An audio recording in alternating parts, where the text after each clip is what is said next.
Anav classes में आप सभी का स्वागत है। आज से अपन स्टार्ट करने जा रहे हैं 12th क्लास की मैथ्स, जिसका पहला टॉपिक है रिलेशन एंड फंक्शन। उसी को अपन आज पढ़ने वाले हैं। देखिए, टॉपिक का नाम है अपने पास रिलेशन एंड फंक्शन। तो टॉपिक के बारे में अपने को पता होना चाहिए, यानी कि रिलेशन एंड फंक्शन के बारे में अपने को पता होना चाहिए कि रिलेशन का मतलब क्या होता है और फंक्शन का मतलब क्या होता है। तो सबसे पहले अपन देखेंगे कि रिलेशन क्या होता है। नंबर वन अपन ये देखेंगे कि रिलेशन का मतलब क्या होता है। एक्चुअली में रिलेशन है क्या चीज। 11th क्लास में आपने पढ़ा होगा कि कार्टेशियन प्रोडक्ट होता है। क्या होता है? Cartesian product A cross B, जिसे किससे लिखा जाता है? ए क्रॉस बी की फॉर्म में लिखा जाता है, जिसमें एक ऑर्डर्ड पेयर बनता है ए कोमा बी। क्या बनता है? एक ऑर्डर्ड पेयर बनता है ए कोमा बी, जिसमें ए है वो बिलोंग करता है सेट ए से और बी है वो बिलोंग करता है सेट बी से। बी कहां से बिलोंग करता है? सेट बी से बिलोंग करता है। तो ये होती है कार्टेशियन प्रोडक्ट की डेफिनेशन, यानी ए क्रॉस बी की। ए क्रॉस बी को अपन कार्टेशियन प्रोडक्ट बोलते हैं। अगर मैं फॉर एग्जांपल बात करूं तो मेरे पास ए कोई सेट है जिसमें एलिमेंट है 1 2 3। क्या है? 1 2 3। दूसरा मेरे पास सेट है बी, जिसमें मेरे पास एलिमेंट है 1 और 2। क्या एलिमेंट ले लिया मैंने? 1 और 2 एलिमेंट ले लिया। तो अगर मैं ए क्रॉस बी बनाऊं, यानी कार्टेशियन प्रोडक्ट का सेट बनाऊं, तो वो कैसे बनेगा? 1 कोमा 1, 1 कोमा 2, 2 कोमा 1, 2 कोमा 1 और 2 कोमा 2। इसी तरीके से 3 कोमा 1 क्या बनेगा? 3 कोमा 1 और 3 कोमा क्या बनेगा? 3 कोमा 2। ये किसका सेट बना? ए क्रॉस बी का। किसका सेट बना? ये बना अपने पास ए क्रॉस बी का सेट। अगर अपने को ये पता लगाना हो कि ए क्रॉस बी में नंबर ऑफ एलिमेंट कितने आएंगे या नंबर ऑफ ऑर्डर्ड पेयर कितने आएंगे, उसका पता लगाने के लिए अपन क्या करेंगे? Number of element in the set A कितने हैं? टोटल 3। और number of element in the set B कितने हैं टोटल? वो है अपने पास 2। तो number of element in A cross B वो कितने हो जाएंगे? दोनों का मल्टीप्लाई, यानी 3 इंटू 2 टोटल कितना हो गया? 6 हो गया। इससे अपन क्या लगा सकते हैं कि ए क्रॉस बी में ये टोटल ऑर्डर्ड पेयर कितने आएंगे या टोटल एलिमेंट्स कितने आएंगे, उसका पता लगा सकते हैं। टोटल कितने आए? 6। तो यहां से देखो 1 2 3 4 5 और 6 कितने बने? 6 बने। यहीं से अपने पास रिलेशन की डेफिनेशन आती है। देखिए, रिलेशन की डेफिनेशन क्या बोलती है? रिलेशन की डेफिनेशन अपनी ये बोलती है कि A and B are two non empty set.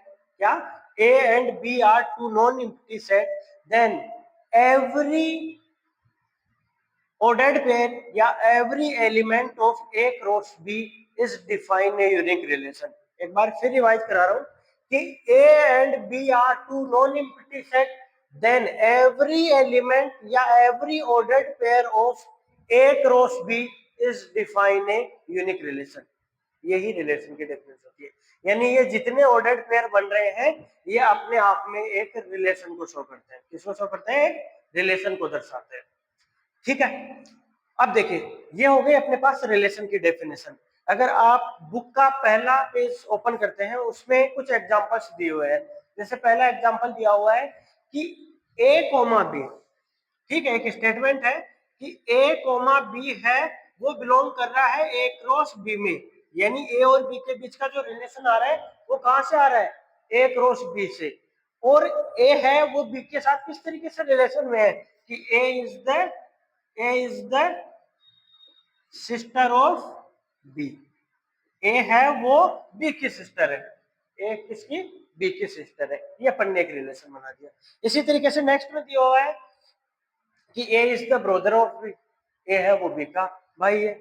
ऐसे दिया हुआ है कि age of A is greater than age of B. इस तरीके से रिलेशंस के अलग अलग टाइप्स हो सकते हैं।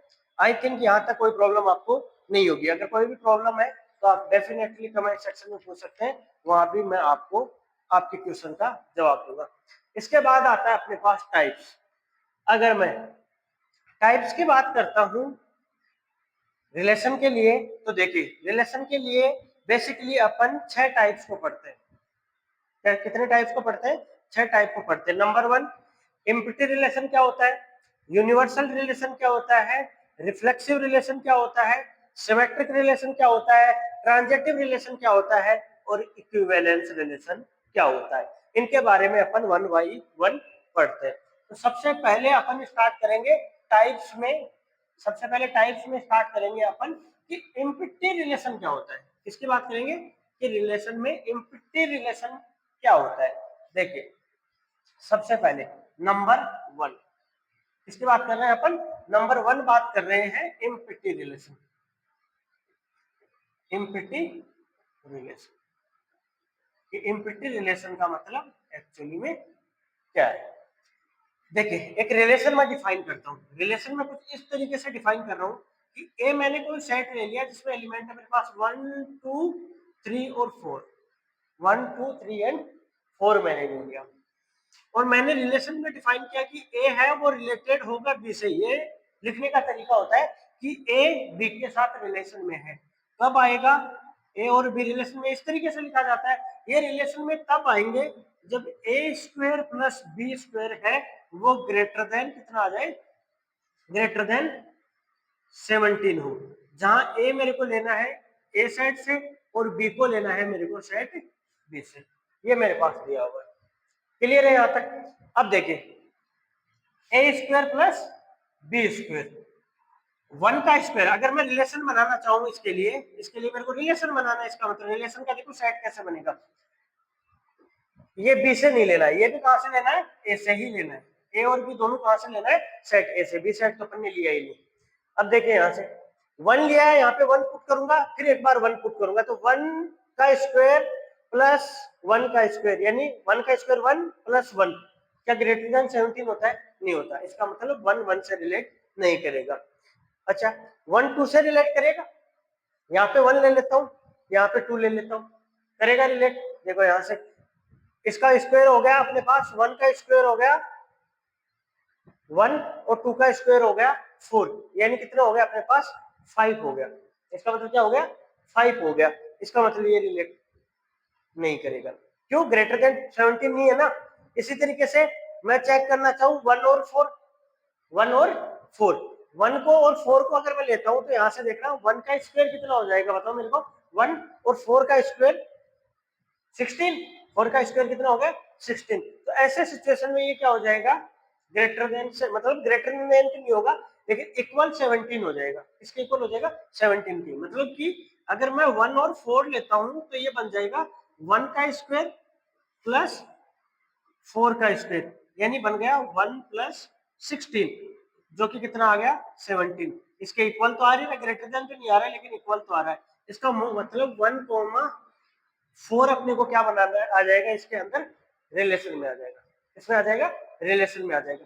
अब मेरे को पढ़ना लेकिन इम्पिटी रिलेशन है, किसकी बात कर रहा हूं मैं, इम्पिटी रिलेशन की डेफिनेशन की बात कर रहा हूं, लेकिन इसमें इम्पिटी नहीं बन रहा। इसका मतलब मैंने जो कंडीशन अप्लाई की है वो मैंने गलत अप्लाई की है। तो मैं यहाँ पे ये कर देता हूँ, देखना इधर, मैं ये कर देता हूँ कि मैं ए और बी को अगर ऐड करता हूँ तो वो ग्रेटर देन कितना आना चाहिए 17। मैंने डेफिनेशन चेंज कर दी। अब देखना अगर मैं डेफिनेशन चेंज कर देता हूँ इस सिचुएशन में, अब देखना आप यहाँ से वन को पुट करो यहाँ पे और वन को पुट करो, टू आया क्या ग्रेटर देन 17 है, नहीं है ग्रेटर।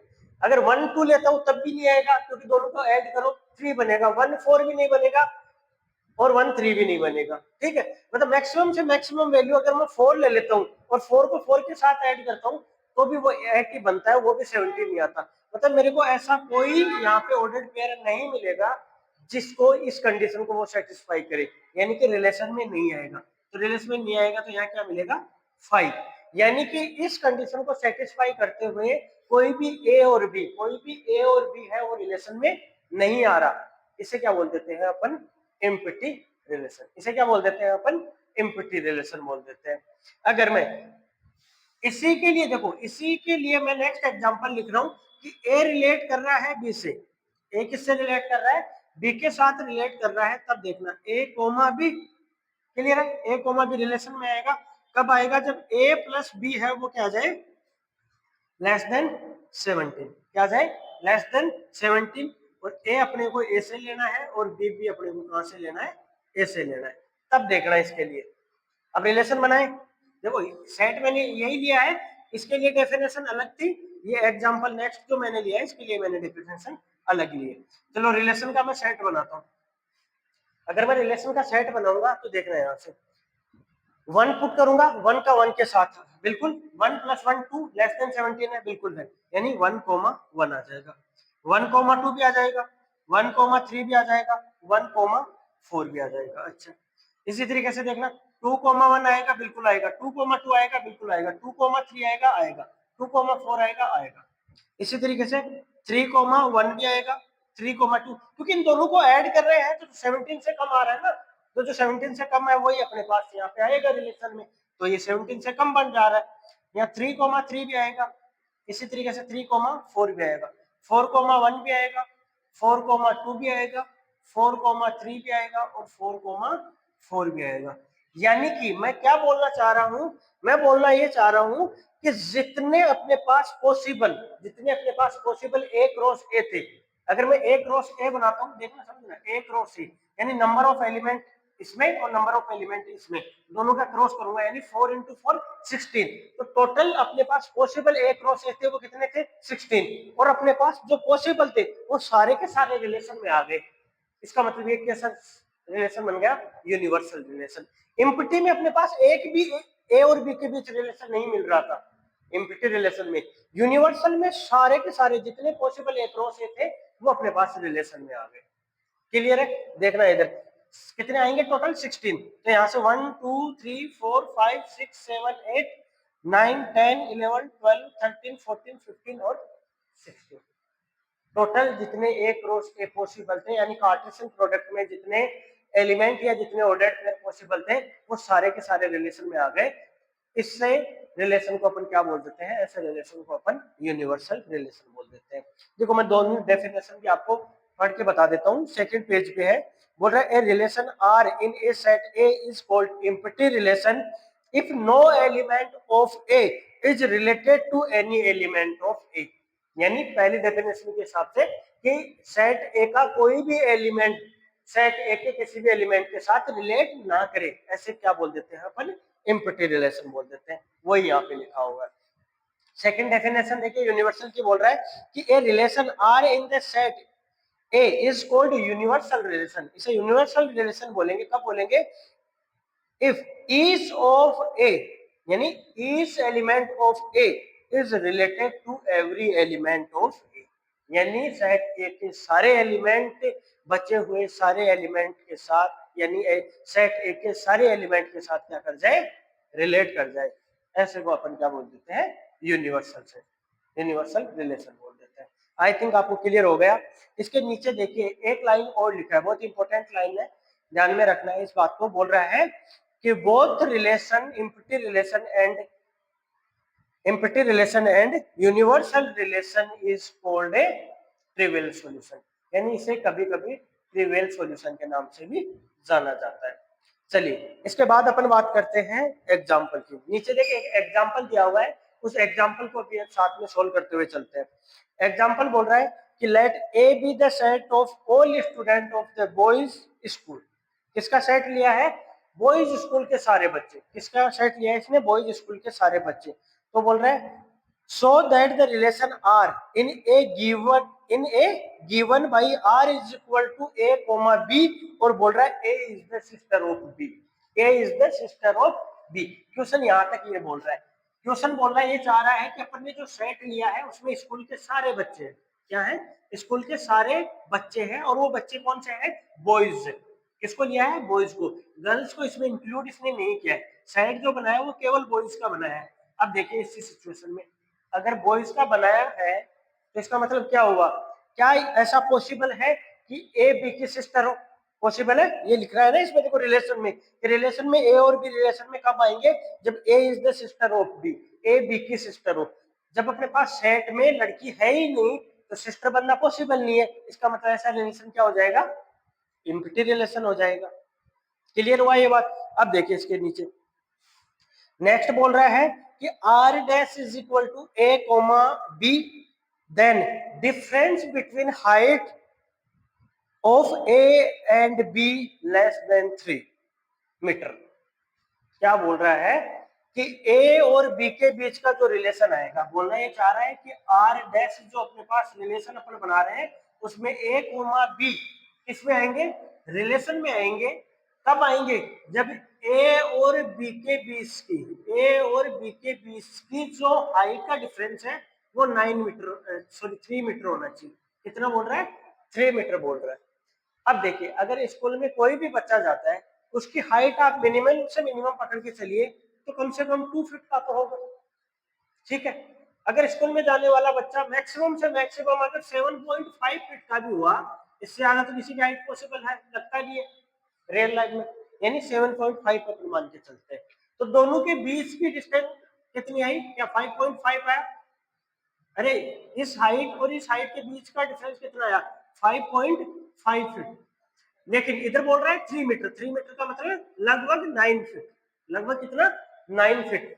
तो दो व्यक्तियों के बीच की हाइट का डिफरेंस कभी 9 फीट तो हो ही नहीं सकता। इसका मतलब हर एक बच्चा दूसरे बच्चे के साथ रिलेशन में आना पॉसिबल है, क्योंकि दोनों के बीच की हाइट कभी भी 9 फीट हो ही नहीं सकती है, 9 फीट से ज्यादा हो ही नहीं सकती। सबकी हाइट का डिफरेंस है वो 9 फीट से कम ही होता है। इसका मतलब ये कैसा रिलेशन बन जाएगा, यूनिवर्सल रिलेशन बन जाएगा, ठीक है। वर्बली अपन समझ सकते हैं इस चीज को, रियल लाइफ में अपन रिलेट करके। क्लियर है यहां तक? अब इसके बाद नेक्स्ट में चलते हैं अपन। देखिए नेक्स्ट में देखिए टाइप्स में थर्ड टाइप अपन देखेंगे। थर्ड टाइप अपन कौन सा देखेंगे, रिफ्लेक्सिव रिलेशन। अपन देखेंगे रिफ्लेक्सिव रिलेशन। देखो रिफ्लेक्सिव रिलेशन में देखिए कि रिफ्लेक्सिव रिलेशन बोलता है कि ए कोमा ए है वो एक दूसरे से रिलेट करना चाहिए, यानी रिलेशन में आना चाहिए, जहां पे ए अपने को सेट ए से लेना है। ये सेट ए है वो कोई भी नॉन यूनिटी सेट है, जैसा कि अपन ने एग्जांपल में भी देखा था। तो बोल रहा है कि सेट ए के जितने भी एलिमेंट है वो क्या होने चाहिए, खुद के साथ रिलेट करनी चाहिए। क्या करनी चाहिए, खुद के साथ रिलेट करनी चाहिए, यानी खुद के साथ क्या आनी चाहिए, रिलेशन में आनी चाहिए। अगर इस कंडीशन को कोई भी रिलेशन सेटिस्फाई करता है वो रिफ्लेक्सिव रिलेशन बनता है। नंबर 4, नंबर 4 है सिमेट्रिक, सिमेट्रिक रिलेशन। किसकी बात कर रहा है, सिमेट्रिक रिलेशन। सिमेट्रिक रिलेशन के लिए कंडीशन अपने पास ये होती है कि अगर ए है वो बी के साथ रिलेट कर रहा है, यानी इफ ए है वो बी के साथ रिलेशन में आ रहा है, तो इंप्लाई दैट बी भी है वो ए के साथ रिलेशन में आना चाहिए। बी भी है वो ए के साथ क्या आना चाहिए, रिलेशन में आना चाहिए। आई थिंक क्लियर हुआ कि ए है अगर वो बी के साथ रिलेशन में है, ए है वो बी के साथ भी रिलेशन में है, तो बी भी ए के साथ क्या आना चाहिए, रिलेशन भी आ जाए। इसके बेस्ट क्वेश्चंस भी अपन करेंगे तो और अच्छे से क्लियर होगा। ये कंडीशन होती है किसके लिए, सिमेट्रिक रिलेशन के लिए। Number 5 transitive, transitive relation. देखो ट्रांजेक्टिव रिलेशन क्या बोलता है उसको समझिए। ट्रांजेक्टिव रिलेशन अपने पास ये बोलता है कि if A comma B belongs to R, यानी कि ए है वो बी के साथ रिलेशन में है एंड बी है वो सी के साथ रिलेशन में है, और बी है वो सी के साथ रिलेशन में है, तो ए है वो सी के साथ रिलेशन में आना चाहिए। यानी कि अगर ये है if this is satisfied then ये भी सेटिस्फाई करना चाहिए। अगर सेटिस्फाई कर रहा है इसका मतलब ऐसा रिलेशन ट्रांजेक्टिव है, अगर नहीं कर रहा है इसका मतलब वो ट्रांजेक्टिव नहीं है। ये तीनों डेफिनेशन होती है। एक बार फिर रिवाइज करवा देता हूँ। रिफ्लेक्सिव का मतलब होता है कि सेट ए के सारे एलिमेंट खुद के साथ रिलेशन में आने चाहिए, खुद के साथ रिलेट करने चाहिए। सिमेट्रिक में होता है अपने पास कि ए अगर बी के साथ रिलेट कर रहा है तो बी भी ए के साथ रिलेट करना चाहिए, बी भी ए के साथ रिलेट करना चाहिए। लेकिन आपको सोच के ऐसा लग रहा होगा कि अगर ए बी के साथ कर रहा है तो बी भी ए के साथ तो करेगा ही नहीं, वो कंडीशन पे डिपेंड करेगा। अपने पास क्वेश्चन में कंडीशन क्या गिवन है उसी पे डिपेंड करेगा कि जिस कंडीशन को सेटिस्फाई कर रहा है उस सेटिस्फाई करते हुए ये सही है या फिर गलत है, वो क्वेश्चन के हिसाब से अपन चेक करेंगे, लेकिन कंडीशन ये वाली चेक करेंगे। ट्रांजेक्टिव के लिए देखिए, ट्रांजेक्टिव बोलता है कि ए कोमा बी है वो आर में बिलोंग कर रहा है, आर में बिलोंग करने का मतलब रिलेशन में आ रहा है, और बी सी के साथ रिलेट कर रहा है, बी सी के साथ रिलेट कर रहा है, तो ए भी अपने पास किसके साथ रिलेट करना चाहिए, सी के साथ रिलेट करना चाहिए। ऐसे रिलेशन को अपन क्या बोल देते हैं, ट्रांजेक्टिव रिलेशन बोल देते हैं। अपन ने क्या देखा, अपन ने देखा रिफ्लेक्सिव, सिमेट्रिक और ट्रांजेक्टिव। अगर ध्यान से सुनना, इक्विवेलेंस रिलेशन की डेफिनेशन में बता रहा हूं कि अगर कोई रिलेशन रिफ्लेक्सिव भी है सिमेट्रिक भी है और ट्रांजेक्टिव भी है। समझना, अगर कोई रिलेशन रिफ्लेक्सिव भी है, सिमेट्रिक भी है और ट्रांजेक्टिव है, अगर ऐसा कोई रिलेशन है तो ऐसे रिलेशन को अपन बोल देते हैं इक्विवेलेंस रिलेशन। क्या बोल देते हैं ऐसे रिलेशन को? इक्विवेलेंस रिलेशन बोल देते हैं। देखो पेज नंबर 3 पे ऊपर डेफिनेशन लिखी हुई है, उसको भी आप पढ़ सकते हैं कि a relation R in the set A is said to be equivalence relation if R is the reflexive, symmetric and transitive. यानी कि वो रिलेशन कैसा रहे? रिफ्लेक्सिव भी रहे, सिमेट्रिक भी रहे और ट्रांजेक्टिव भी रहे। ठीक है, इसके बाद अपन करते हैं नेक्स्ट एग्जांपल, एग्जांपल नंबर 2। आप एक बार रीड करिए कि क्या बोल रहा है, उसके बाद अपन इसको सोल्व करते हैं। देखिए बोल क्या रहा है, बोल रहा है कि अपने पास जो सेट है, जो अपन सेट ले रहे हैं ए, उस सेट में कौन सा एलिमेंट है? उस सेट में अपने पास एलिमेंट है, वो जो सेट अपन ए ले रहे हैं उसमें अपने पास जो एलिमेंट है उसमें क्या है? All triangles. प्लेन में जितने ट्राइंगल पॉसिबल हैं वो सारे के सारे ट्राइंगल्स है। ऑल ट्राइंगल्स का अपन ने क्या ले लिया? सेट ले लिया। और रिलेशन है वो किस तरीके से डिफाइन कर रहा है? रिलेशन इस तरीके से डिफाइन कर रहा है कि T1 और T2, समझ ना, T1 एंड T2 है वो रिलेशन में कब आएंगे? जब T1 है वो क्या रहे? कॉन्ग्रुएंट रहे किसके? T2 के। T2 के क्या रहे? कॉन्ग्रुएंट रहे। यानी कि बोलने का मतलब ये है कि T1 है वो T2 को कॉन्ग्रुएंट रहेगा, वो ही ट्रायंगल अपने पास किस में आएंगे? रिलेशन में आएंगे। वो ही क्या आएंगे? रिलेशन में आएंगे। तो आप ये शो करिए, यानी आपको ये दर्शाना है, आपको ये शो करना है कि आर एक इक्विवेलेंस रिलेशन है। आर क्या है? एक इक्विवेलेंस रिलेशन। अगर ये इक्विवेलेंस रिलेशन है इसका मतलब रिफ्लेक्सिव भी है, सिमेट्रिक भी है और ट्रांजेक्टिव भी है। ये अपने को शो करना है। वन बाय वन अपन समझने की कोशिश करते हैं। नंबर वन किसकी बात कर रहा हूं मैं? रिफ्लेक्सिव की। किसकी बात करता हूं? सबसे पहले रिफ्लेक्सिव की। रिफ्लेक्सिव अपने लिए ये बोलता है कि A comma A belongs to R, यानी सेट ए के सारे एलिमेंट खुद के साथ क्या करने चाहिए? रिलेट करने चाहिए। ये डेफिनेशन अभी आपने पढ़ी है। अब यहाँ पे देखिए सेट अपने पास किसका है? ट्राइंगल का सेट है। तो मुझे ये बताइए कि एक ट्राइंगल है मेरे पास है T1, एक ट्राइंगल मेरे पास T1 है, क्या वो खुद के कॉन्ग्रुएंट नहीं होता? कोई भी ट्राइंगल जो होता है वो खुद के कॉन्ग्रुएंट तो होता ही है, क्योंकि एक ट्राइंगल मैंने लिया उसी के पैरेलल वैसा ही ट्राइंगल दूसरा रखा, तो जितने डिग्री का एंगल उसमें उतने डिग्री के वो उसमें एंगल है, जितनी लेंथ उसमें साइड्स की लेंथ उसमें है उतनी साइड्स की लेंथ दूसरे में। यानी कि हर एक ट्राइंगल खुद के कॉन्ग्रुएंट तो हमेशा होता ही होता है, चाहे वो कैसा भी रहे। इसका मतलब ये क्या रहेगा? इसका मतलब ये क्या रहेगा? ये रिफ्लेक्सिव होगा। क्या होगा? ये रिफ्लेक्सिव होगा। नंबर सेकंड के लिए देखें, सिमेट्रिक के लिए। किसके लिए देखेंगे अपन? सिमेट्रिक के लिए। सिमेट्रिक में ये बोलता है कि इफ, डेफिनेशन बोल रहा हूं, सबसे पहले डेफिनेशन समझा रहा हूं आपको कि if A comma B belongs to R, imply that क्या होना चाहिए? बी भी ए के साथ रिलेट करना चाहिए। बी भी ए के साथ क्या करना चाहिए? रिलेट करना चाहिए। अब देखिए ऐसी सिचुएशन में आप यहां से समझने की कोशिश करना, ये बोलना चाह रहा है कि T1 है वो T2 के साथ क्या कर रहा है? रिलेशन में आ रहा है। T1 T2 के साथ रिलेशन में आ रहा है। अपन डेफिनेशन से समझने की कोशिश कर रहे हैं, यहां से जो कंडीशन अपने पास गिवन है, यानी T1 है वो T2 के कॉन्ग्रुएंट है। अगर T1 है वो T2 के कॉन्ग्रुएंट है तो क्या ये नहीं होगा? क्या ऐसा नहीं होगा कि T2 है वो T1 के साथ रिलेशन में आएगा? यानी बात तो वही हुई ना, बात तो वही हुई कि T2 भी किसके कॉन्ग्रुएंट होगा? T1 के। यानी अगर T1 में, यानी ट्राइंगल 1 में अगर कोई एंगल 40 डिग्री का है और अपन पहले से बोल रहे हैं कि T2 में भी वो एंगल 40 डिग्री का है, तो ऑब्वियसली बात है अगर मैं इसको उठा के इस साइड रख दूंगा तो कुछ बदल थोड़ी जाएगा। चाहे आप ये बोलो कि T1 में जो एंगल है वो T2 के इक्वल है, या दूसरी तरफ ये बोलो कि T2 में जो एंगल है वो T1 के इक्वल है, तो बात तो एक ही है। इसका मतलब T1 और T2 क्या है? कॉन्ग्रुएंट है। तो आप इसे इस तरीके से लिखिए, मतलब T1 कॉन्ग्रुएंट टू T2 या फिर T2 कॉन्ग्रुएंट टू T1, बात एक ही है। इसका मतलब ये भी क्या होगा? सही होगा, यानी सिमेट्रिक होगा। नंबर थर्ड चेक करिए।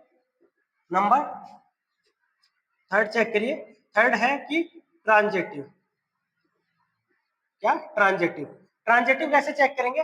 ट्रांजेक्टिव बोलता है कि T1 है वो T2 के साथ रिलेशन में आए, यानी T1 है वो T2 के कॉन्ग्रुएंट हो, और साथ में और साथ में और साथ में T2 है अगर वो T3 के कॉन्ग्रुएंट है, यानी T3 के साथ रिलेशन में आ रहा है। तो मुझे ये बताइए, अगर T1 है वो कॉन्ग्रुएंट है किसके साथ? T1 है वो कॉन्ग्रुएंट है किसके साथ? लगभग मैं इसको कॉन्ग्रुएंट लिखने की कोशिश कर रहा हूँ, और ये किसके साथ? T2 के साथ। ठीक है, मतलब लगभग बराबर है इसके साथ, T2 के साथ। और ये बोलना चाह रहा है कि ये किसके साथ है? T3 के साथ कॉन्ग्रुएंट है। तो मुझे ये बताइए कि T1 T3 के साथ कॉन्ग्रुएंट नहीं होगा? ऑब्वियसली बात है। इसका मतलब क्या हो जाएगा? T1 है वो T3 के कॉन्ग्रुएंट होगा, यानी रिलेशन में आएगा। इसका मतलब ये क्या हो गया? ये अपने पास ट्रांजिटिव भी हो गया, यानी अपन ने दिखा दिया कि ये क्या है, रिफ्लेक्सिव भी है, सिमेट्रिक भी है और ट्रांजिटिव भी है। अगर तीनों है, इसका मतलब ये क्या होगा? इक्विवेलेंस रिलेशन हो गया। क्वेश्चन अपन ने अच्छी तरीके से सोल्व किया है, सेकंड वाला। इसके बाद अपन 1 बाय 1 एग्जांपल्स को सोल्व करेंगे, वो नेक्स्ट क्लास में करने वाले हैं। Thank you everyone. यहाँ तक समझ में आया होगा? अगर समझ में नहीं आया तो कमेंट सेक्शन में आप कमेंट करिए, वहां मैं आपके क्वेश्चंस का रिप्लाई डेफिनेटली करूंगा। Thank you.